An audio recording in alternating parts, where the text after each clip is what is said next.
अस्सलाम वालेकुम listener, welcome to my channel खौफनाक and fiction novels by Nadia. I hope कि आप खुश होंगे और खैरियत से होंगे। कहानी शुरू करने से पहले आपसे गुजारिश है कि मेरे चैनल को सब्सक्राइब करें और लाइक करें। आइए कहानी शुरू करते हैं। ये कहानी फ़ायज़ा की है। वो कहती हैं कि ये मेरे तायज़ाद की सच्ची कहानी है। इसके साथ जो वाक़यात गुज़रे हैं, आज भी हम उन वाक़यात को याद करते हैं तो हमारे रोंगटे खड़े हो जाते हैं, क्योंकि भाई की वो दर्दनाक हालत हमारी आंखों के सामने आ जाती है। एक हफ्ते के बाद आज अबरार ट्रिप से वापस आ चुका था।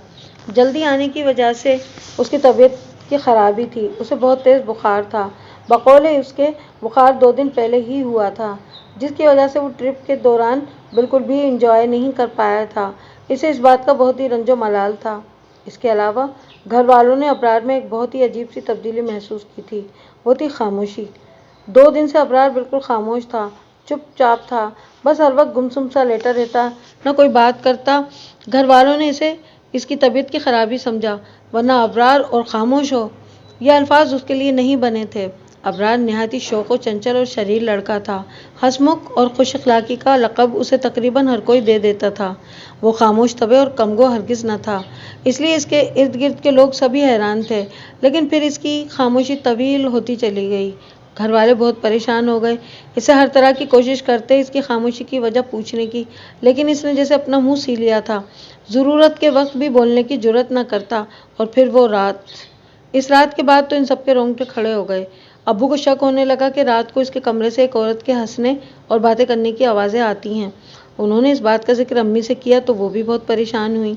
अबरार की अम्मी ही के मशवरे पर उन्होंने उस रात भी निगाह रखी, लेकिन कोई भी लड़की अबरार के कमरे में तो क्या, घर में भी दाखिल ना हुई। लेकिन मखसूस वक्त पर फिर से वही आवाज़ें आना शुरू हो गईं। बस फिर तो घर में कोहराम बरपा हो गया। अबरार की हालत मज़ीद बिगड़ती गई।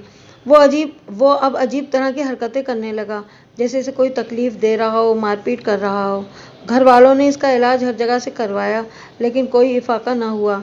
डॉक्टर हजरात का कहना था कि कोई मर्ज़ भी नहीं जो कि इस पे ये हालत तारी कर दे, लेकिन अम्मी अब्बू से उसकी ये हालत देखी न जाती थी।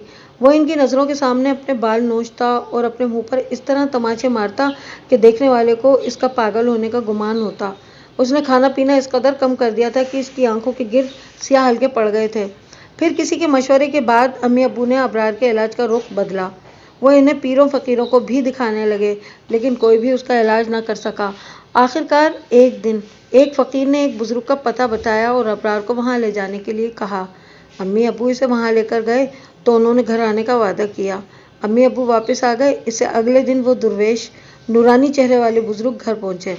अबरार को सामने बिठाकर उन्होंने मुसलसल 3 दिन तक पढ़ाई की, लेकिन इसके वजूद में छुपे शैतान को जाहिर न कर पाए थे।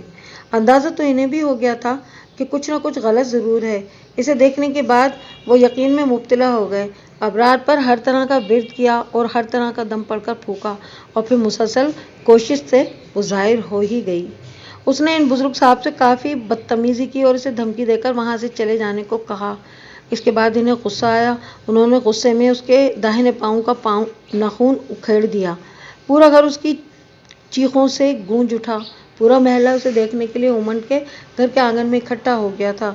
बहुत से तशद्दुद के बाद इस चुड़ैल ने अपना मुंह खोला। इस दिन जब अबरार अपने ट्रिप पर था, उसने एक फूल तोड़ा था जिसमें मेरा घर था। जब उसने फूल तोड़ा तो मैंने इसे मार देना चाहा, लेकिन मुझे अबरार को देखते ही इससे मोहब्बत हो गई। फिर जब ये घर आया तो मैं इससे रोज़ रात को मिलने लगी। इसे मैंने धमकी दी थी कि अगर तुमने मेरे बारे में किसी को कुछ बताया तो मैं तुम्हारी गर्दन मरोड़ दूंगी। इसी वजह से ही चुप रहा। इसने किसी को कुछ ना बताया, लेकिन इसके बाप को शक होने लगा कि रोज़ रात को अबरार किसी लड़की से मिलता है। इसी वजह से मुझे इसे अजियतें देना पड़ी ताकि ये लोग खामोश हो जाएं। सारी बात बताने के बाद वो खामोश हो गई। बुजुर्ग साहब ने इस पर दम किया हुआ पानी डाला तो इनसे जान की अमान के लिए मन्नतें करने लगी। उन्होंने इससे वादा किया कि वो वहाँ से चली जाए। उन्होंने चुड़ैल से इसके चले जाने की यकीन दहानी का सबूत मांगा तो उसने कहा कि जब वो इस घर से चली जाएगी तो ये बेरी का दरख्त खुद ब खुद टूट कर गिर जाएगा, और ऐसा हुआ भी। वो जब अबरार के जिस्म से निकली तो बेरी का दरख्त जो उनके घर के सहन में लगा हुआ था वो टूट कर गिर गया।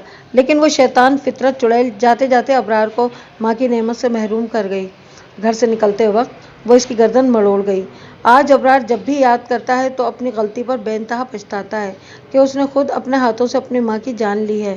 ندامت اور پچھتاوے کے زیر اثر وہ آج تک خود کو معاف نہیں کر پایا تھا۔